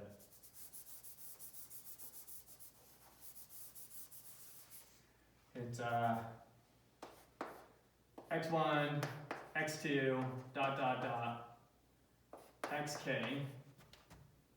such that x of I is in A. Each one of those is a string in A. And k is some number greater than or equal to 0. Thank you. Now that's the correct definition of A star. Oh. So A1, so x1 doesn't necessarily have to be the same thing as x2. Is the empty They string? just both have to be in A. Oh. Is the empty string still in this? The empty string is still in it. That's a special case where k is 0. If k is 0, then you go x1 all the way up to x0, Oh. which is nothing. So the empty string is still always in there. Alright. Good catch. Yeah, that was a completely wrong definition of that. So good boy, or good, bad, bad is perfectly valid, right? Mm-hmm. Keep putting examples. We can have the empty string in there. We can have good. We can have good 100 times in a row.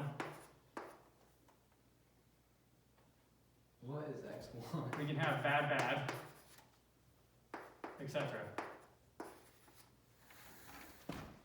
We can have any number of repeating strings from here. Here's a way intuitively to think about it. Randomly grab a string out of there.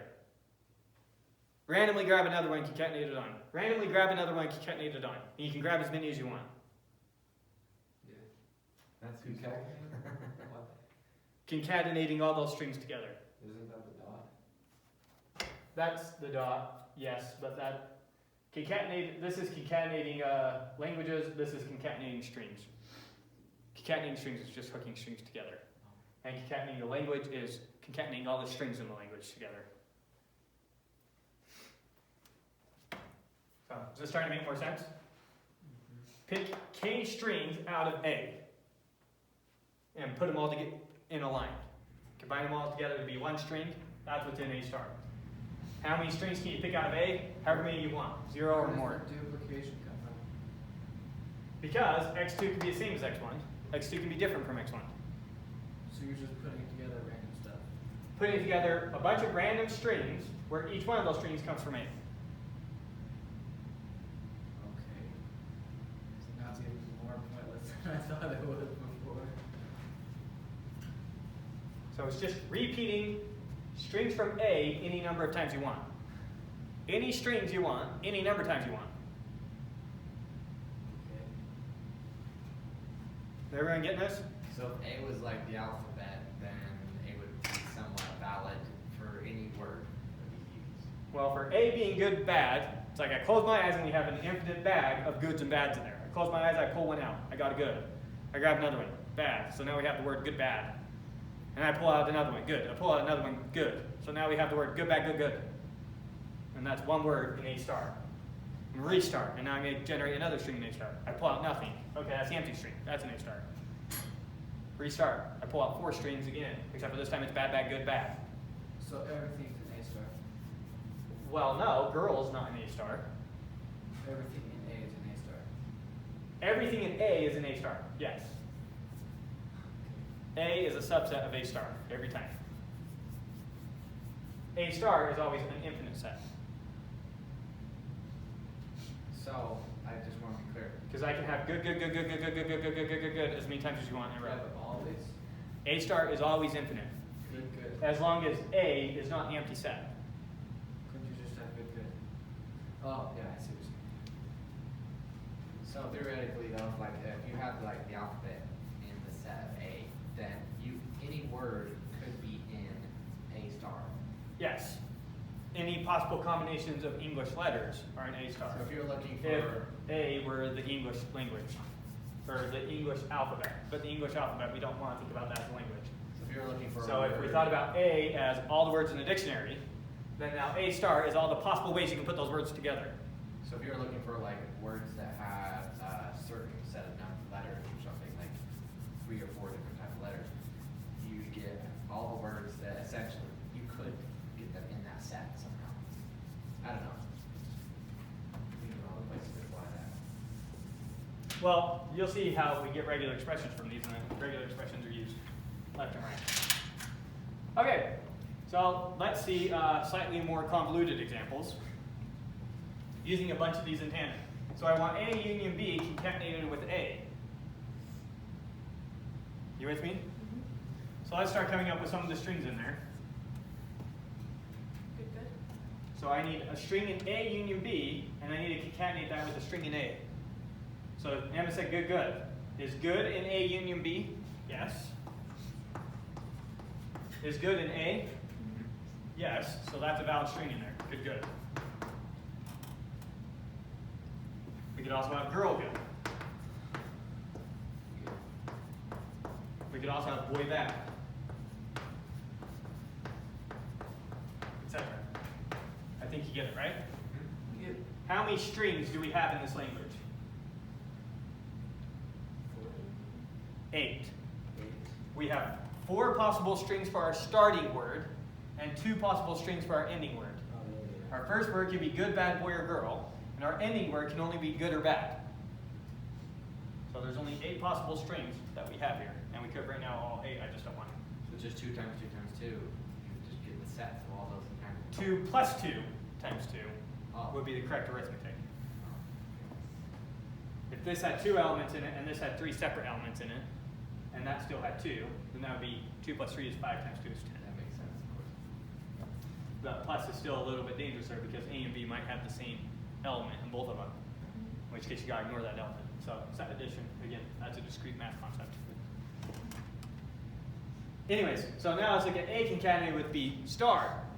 What are some of the things we can have in here? Good boy, good boy, good boy, good boy, good boy. Yeah, we could have good boy, good boy, good boy. So we could have good boy. We don't necessarily have to repeat with good boy again. We could have done good boy, bad boy. Right? We always have the empty string, the nothing. But basically, pick some string in A concatenated with B. We have A concatenated with B right here. Pick some string in there. You pick good boy. And then pick some other string in there. Could be the same thing, could be something else, and add it on. And keep doing that as many times as you want to generate some string. That make sense? Okay.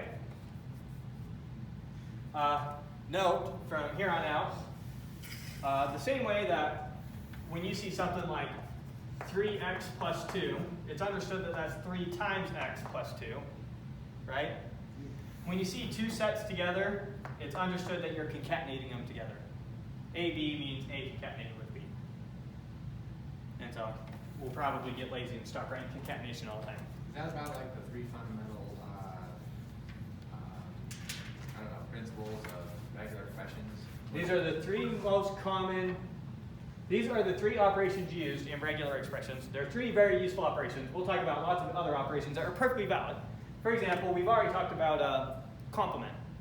Complement's a perfect valid set operation. Also intersects. Also intersect is a perfectly valid set operation. Okay. And so you can take a complement of a language and it still gives you a language. You can take the intersection of 2 languages and it still gives you a language. These are 3 that are useful because we use them in regular expressions. Regular expressions only use these 3. And so we'll go, eventually we'll talk about regular expressions. But not today. We'll just finish up these last 2 columns and then we'll end that for today. Start over there tomorrow. Next class. I'm not teaching physics anymore. I have to do that back-to-back stuff. How did that go for you guys? Went great. You missed out. I did. Physics is a tough one. Okay, so before we continue, let's point out something that you already know, just to introduce terminology to you. What does it mean for an operation to be closed on a set? The easiest way to see it is with examples. So we say that the natural numbers are closed under addition. What does that mean? It means if I take 2 natural numbers and I add them together, it's still a natural number. 10's a natural number, 27's a natural number, 10 plus 27 is a natural number. If you take any 2 natural numbers and you add them together, it's still a natural number. Or think about adding integers. If I take any 2 integers and I add them together, it's still an integer. What's an example of an operation not being closed? Let's think about subtraction now on the natural numbers. So let's pick two natural numbers and subtract them and see what we get. 10's a natural number, 3's a natural number. 10 minus 3 is, which is still natural. Okay, so in that case it happened to work. Let's try it the other way. Let's say 3 minus 10. What's that? Is that a natural number? No. So it is possible to take two natural numbers, subtract them, and get something that isn't a natural number. You can get something that is a natural number, but since it's possible to sometimes get something that isn't a natural number, then it's not closed under that operation. So the natural numbers are not closed under subtraction. They're closed under addition, they're not closed under subtraction. Let's do another example. If I take two integers and I multiply them together, is it still an integer? Yes. So integers are closed under multiplication. What about division? If I take two integers and I divide them, is it an integer? No. 1's an integer, 3's an integer. 1 divided by 3 is 1/3. That's not an integer. So the integers are not closed under division. So everything's closed with real numbers. Don't worry about that. Let's now talk about the big idea of what we're going to be doing for like the remainder of this chapter almost. Not the remainder of the chapter, but for a big part of the chapter from here on out. What do we want to do? We want to show that if A and B are regular languages, then so is A union B, so is A concatenated with B, and so is A star. In other words, we want to prove that union, concatenation, and star are closed under regular languages. If you have two regular languages and you union them together, it's a regular language. If I have two languages and I concatenate them together, it's a regular language. If I have two languages and if I have a language and I star it, it's still a regular language. That's what we're going to be trying to prove from here on out. Why is this so useful? This is so useful because if I know how to build a machine that does A, and I know how to build a machine that does B, now I'm guaranteed that there is some machine that can do A union B, there is some machine that can do A complement B, or A compose B, and there is A concatenated with B, and there is some machine that can recognize, that can recognize A star. Okay? So that's the big picture of what we're going to be proving, our big idea from here on out. Now we're going to start with the easiest one of those. And we're going to show that A union B is A union B is closed on the regular set languages. The regular languages are closed under union. Okay, there we go. That's the first one we're going to do because that's the easiest of them to do. So let's get an idea for this really quick. So first let's build the machine M1, which is recognizes an even number of zeros. So that one's real easy. Ta-da. Here it is. On a 0 we stay here. Or on a 0 we go here. On a 0 we go back. On a 1 we stay here. And on a 1 we stay here. We'll call that Q0, Q1. Can you see my little scratch? Did I draw it too small? Here's a machine M1. And it recognizes an even number of strings. An even number of zeros. My language is a mess. Okay, let's draw the next machine, which does an even number of ones. So that's going to be the same machine.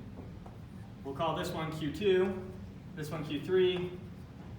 We'll start here on a 1. We come over here on a 1. We come back. Sorry, this is my except state as well. 0 stays here, and 0, we stay here. So this is a machine M2, and it recognizes an even number of ones, right?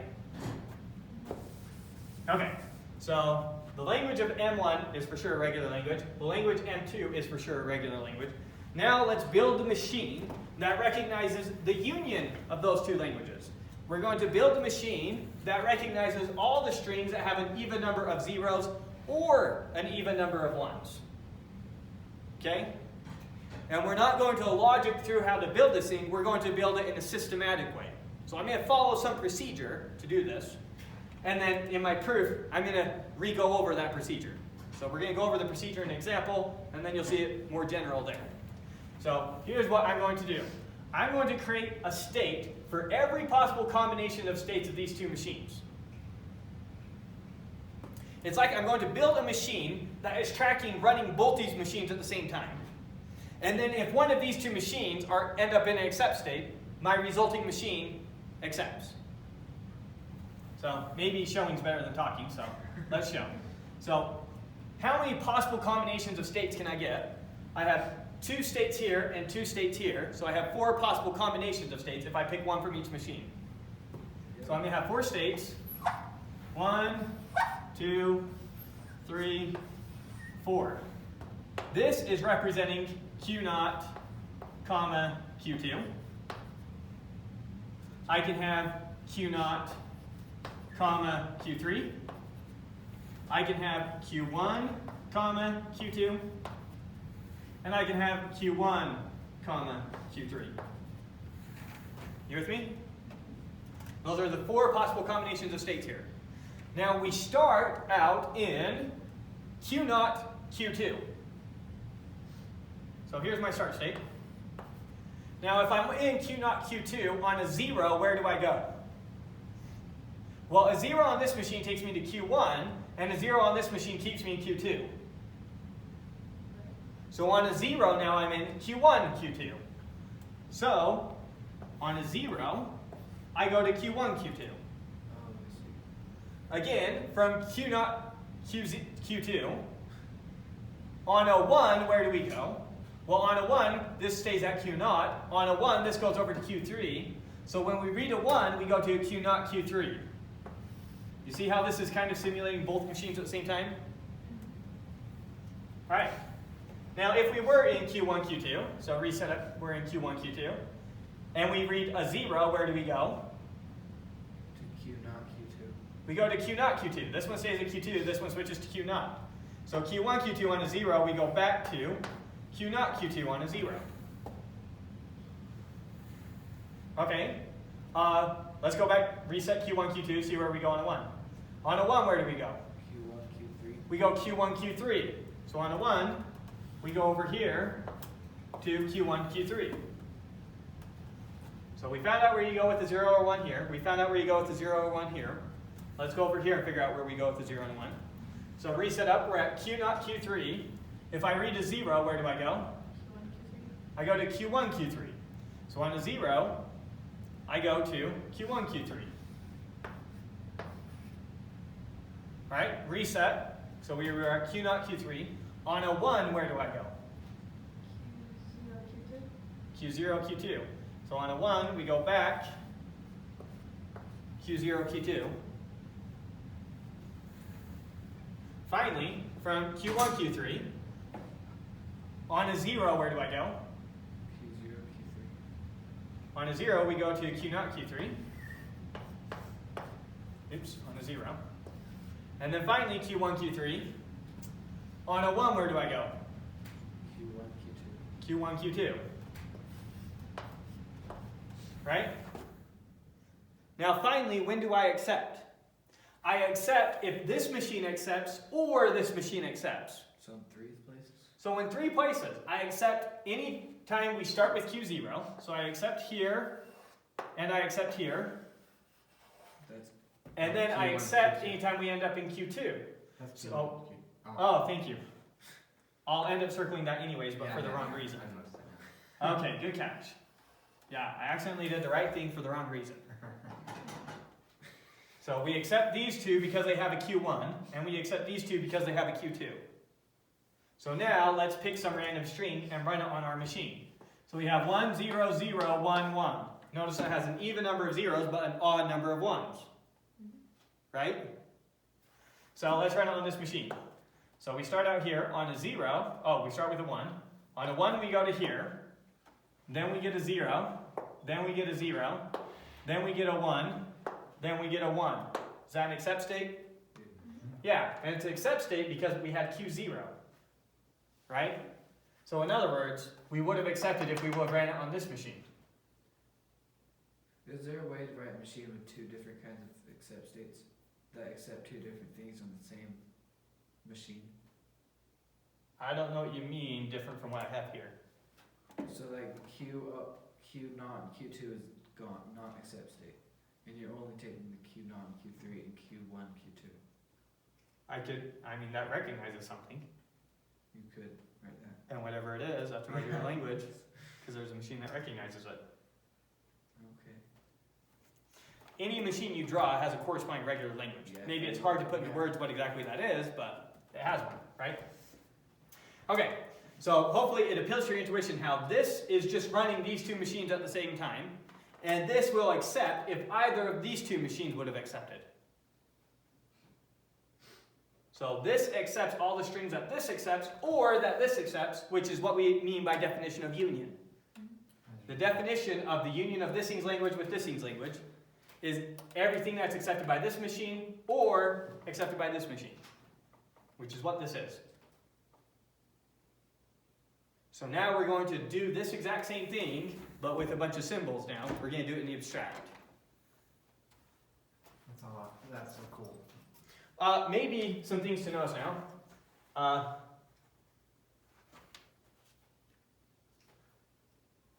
going to erase these two machines right here. Are you okay with that? Yeah. Well, I kind of want to. Like, we remember what the languages were. Let's erase the languages. Language was an even number of zeros or an even number of ones. Okay, let's really quick now note what this machine is. What are the set of states for this machine, Q? Q naught, Q2. It's going to be, we had Q naught, Q2 in there. Q naught, Q3. Q naught, Q3. Q1. Sorry. We got it right though. We have Q1, Q2, and we have Q1, Q3. You see how those were our three states? Q1, Q3. And the order mattered, right? So really I should have written those as ordered pairs. I could have written them as ordered pairs. Let's say that. Right? I could put parentheses around those. It doesn't change anything, just a label. And that's why I should have written. So pretend I wrote parentheses around each of those. Because it's going to help with our proof. So that really has parentheses. I just don't want to make a mess to the point where it's not readable. But put parentheses around those. Okay, so now notice that this is a set of this thing states, right? But what else is this? Q. This is the cross product of this thing states with this thing states. If I call the states of this thing Q1, and I call the states of this thing Q2, then Q is equal to Q1 crossed with Q2.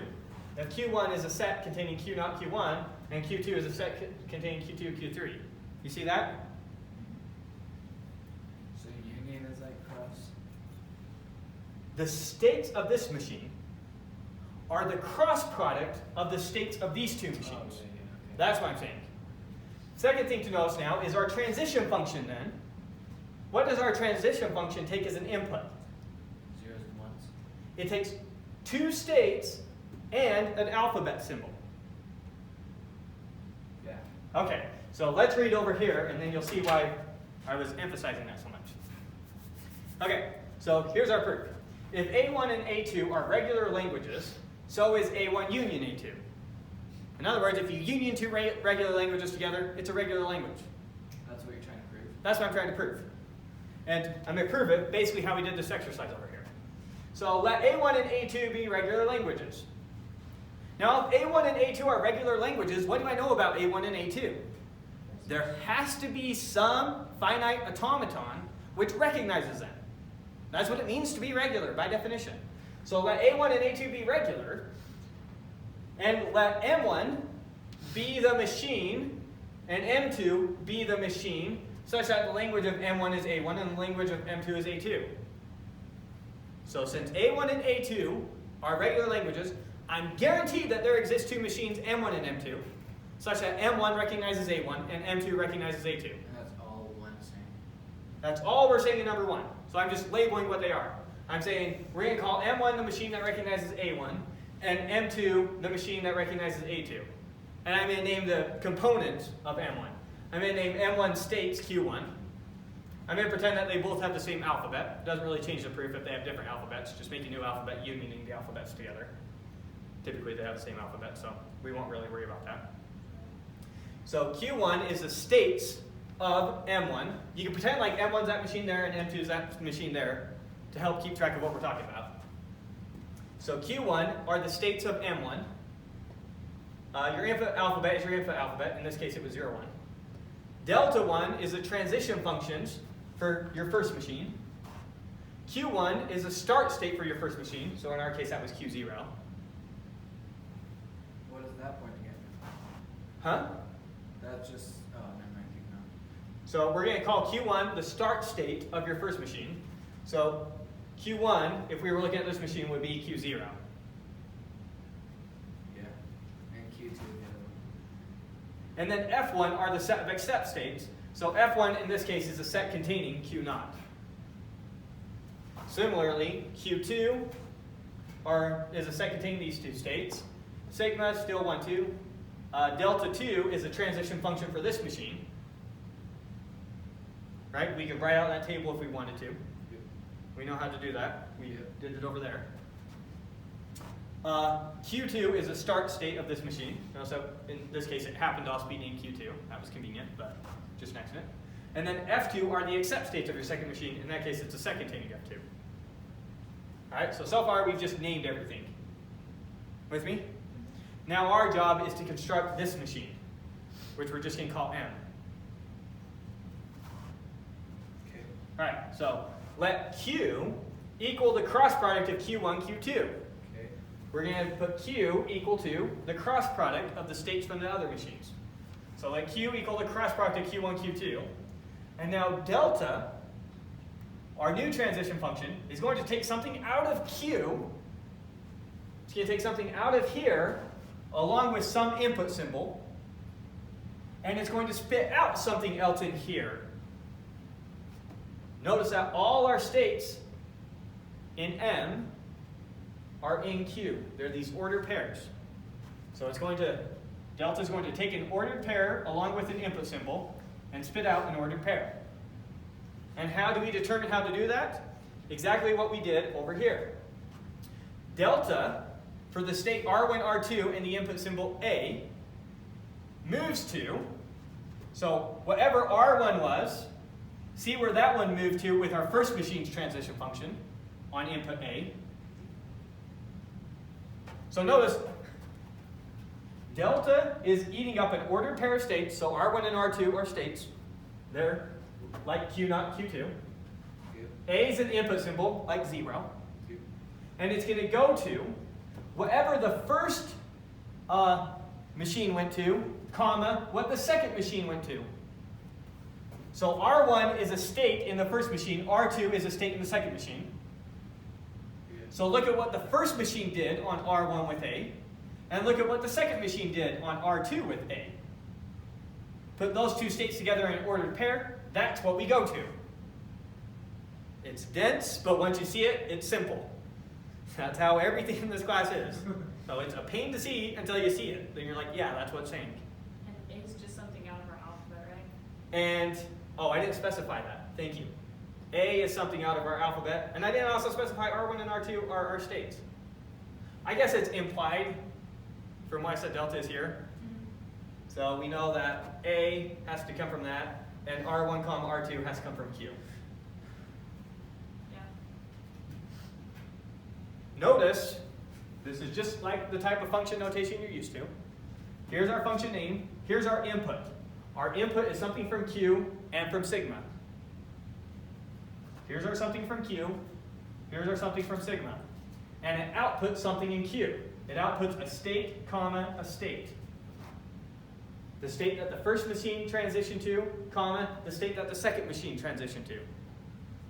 Let's just write out one with everything super concrete, just to make sure we're seeing this. So if we do delta on, give me something from Q. Q naught, Q2. Q naught, Q2. Give me an input symbol. 1 is equal to the order pair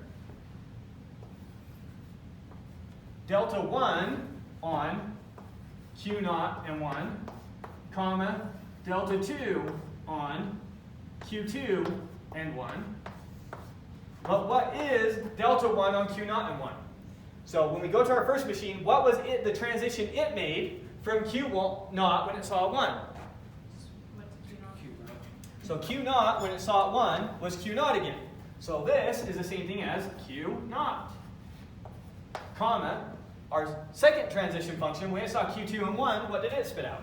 So our second transition function on Q2 and 1, it spit out Q3. So delta of Q naught Q2, comma, 1 is the order pair Q naught Q3. You see that? Yeah. Now that's what this is saying in general. Does that help? So interesting. Dense notation. Good? Okay. That's the hardest part of the proof. It's just reading it. Alright, so let Q be the cross product of states. Delta is a transition function. It takes something from our cross product, along with an input symbol, and spits out something from our cross product by using the transition functions we were already given for our machines. Use the transition function from our first machine here, the transition function from our second machine here. Finally, what are our accept states? Our accept states are going to be all the ordered pairs whose first element was an accept state in the first machine, union with all the ordered pairs whose second element was an accept state in the second machine.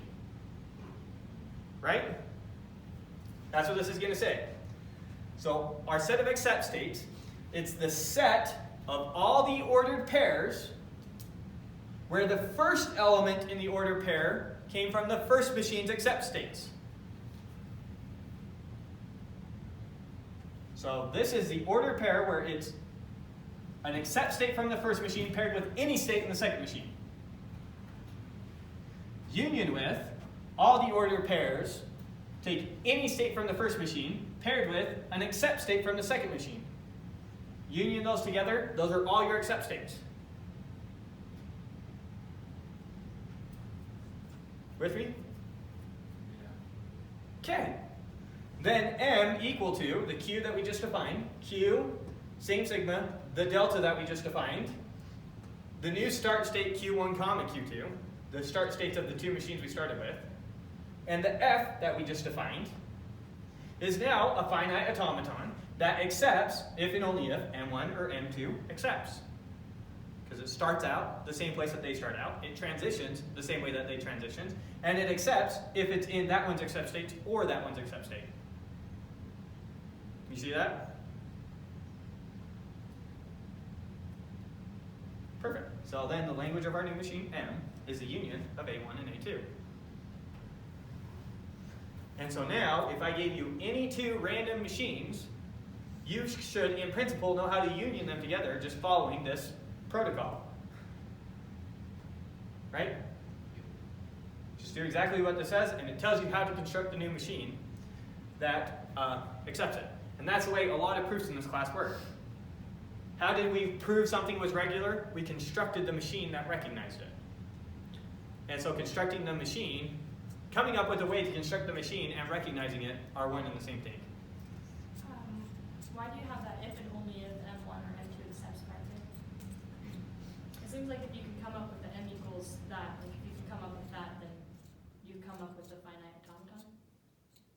This will not accept anything that these didn't accept, and this will only accept things that these did accept. So it's an if and only if. But why does that? Okay. All right, never mind. I see it. Right? Yeah, I was just wondering why it was necessary, I guess, to have that part in the proof.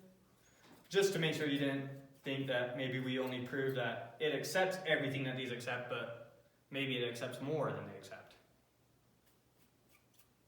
So, just to make it clear exactly what we showed, which is what we wanted. We good with that? Mm-hmm. Okay, so idea to leave you with, not really something we're going to prove, but now just trying to come up with an idea of how we might do concatenation of two strings. You mean we're not putting that ever, or just today? We're not going to prove the concatenation until it's going to be a while before we can handle it. I'm going to show you how we run into a problem. So now, say I want to accept the set of strings where the first part of the string has an even number of zeros, and the second part of the string has an even number of ones. How might we accept that machine? And you might be tempted to say, well, we just take our first machine, M1, run the string on that, and then if the first part ends up in accept state, transition from the accept state to the start state of the next machine, right? Yeah. So you might be tempted to say, let's take M1 here. Here's M1. Here's its accept state and its start state, right? And that has arrows however it has. Yeah. Here's M2. Here's its start state and its accept state. And we want to combine them together somehow into a machine that recognizes the concatenation of the strings. Now the natural temptation is to just make the accept state of here go to the start state of here.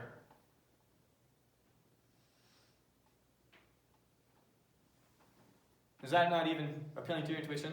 It wouldn't even go anywhere. Maybe just think about how you could do this for a second, and then you'll see how we get stuck. So let's try to come up with a way to recognize a string whose first part has an even number of zeros and whose second part has an even number of ones. Yeah, your thing doesn't work because how do you know when to transition to Isn't the that- second machine? Right, that's the problem that we Starts need out people transition. to see. Huh? Isn't that the conundrum you were telling me just barely with the other formula?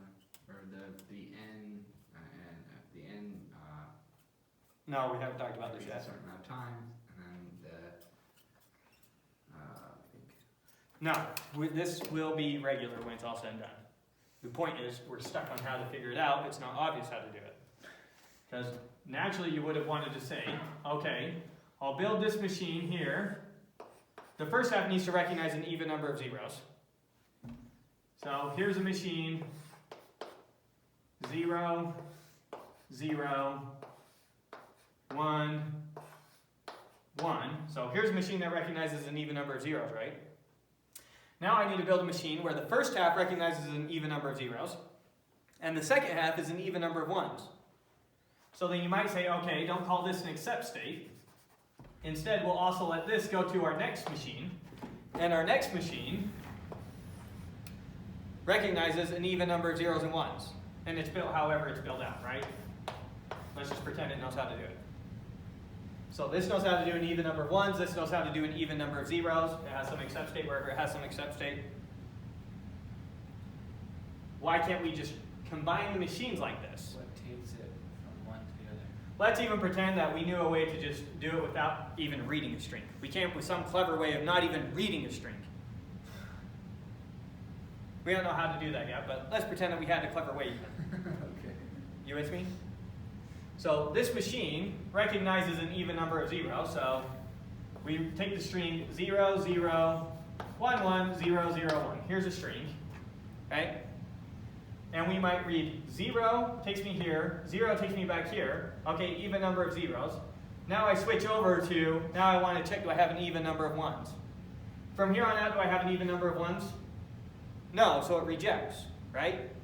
But it should accept, because notice if you split the string right here, that's an even number of zeros, that's an even number of ones.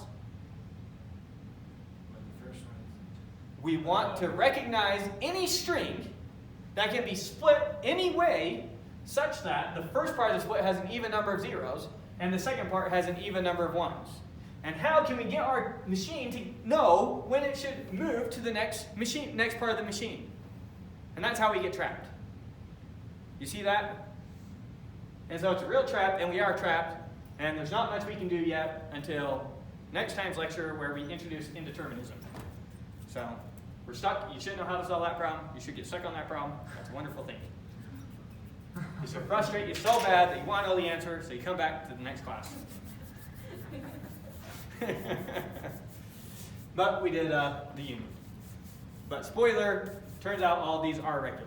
And there is a way to design the machine to recognize that, in case you're wondering. Big picture, ultimately where we're going is we're going to be showing that regular machines, non-deterministic regular machines like what we're talking about, regular expressions, and then what we call regular grammars are all logically equivalent ways of talking about the exact same languages.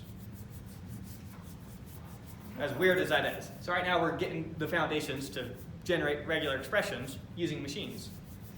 And so any regular expression has a logically equivalent machine. So anything we can generate with a regular expression is a regular language. Anyways, that's where we're headed.